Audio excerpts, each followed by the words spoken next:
All right, so the Padres, they win tonight over the Giants. The Cubs, they choked a 6-run lead to the Atlanta Braves. So the Padres, they get to stay alive. They get a win tonight. Giants are eliminated, I believe, because they lost.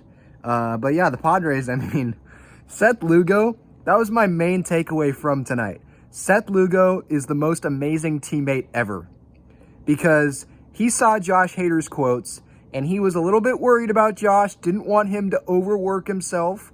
So he made sure that Josh only had to get one freaking out tonight. That's it. Seth Lugo goes 8 2/3 innings. He throws over 120 pitches, and Josh just gets one out. I'm sure he's going to be well rested, not going to have to outwork himself, overwork himself, overexert himself.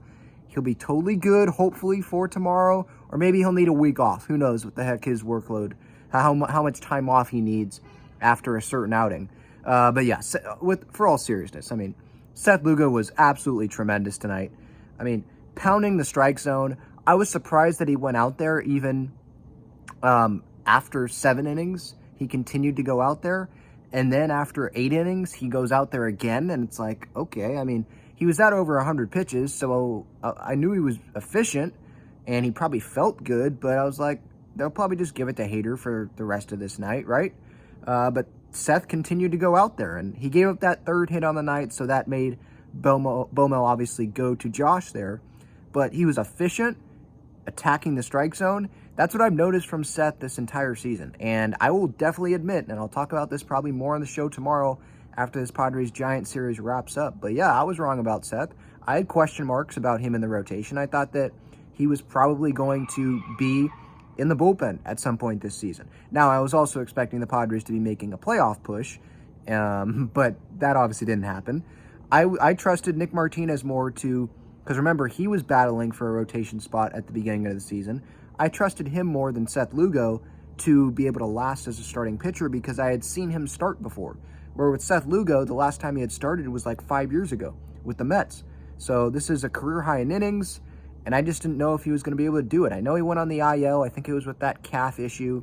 But he has been like a rubber arm in that rotation this season for the Padres. So, yeah, the Padres, they're going to have to pay up for Seth Lugo. He's not going to take that $7.5 million player option. He'll be able to get a multi-year deal from some team. Don't know if it'll be the Padres, but if I was the Padres, I would do it. I mean, and I think the Padres should have the upper hand. I know a lot of it's about the money and all that, but the Padres can sit there and say, we gave you the opportunity to start and we let you start. So reward us and come back to us as long as we offer you a good deal.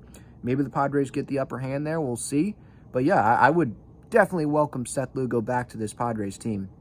He was the story of the night for me. I know Juan Soto hit a couple home runs and he's having a good season numbers-wise. I would still say it's disappointing for Juan Soto, but numbers-wise, it's still one of the best seasons probably in franchise history, and it's probably not going to get talked about enough, and maybe that's too strong. Maybe it shouldn't be talked about very much because the Padres, at the end of the day, they failed this season, so who really wants to talk about an individual's performance? But he's been really good in terms of numbers-wise this season, offensive production. His OPS is still really good.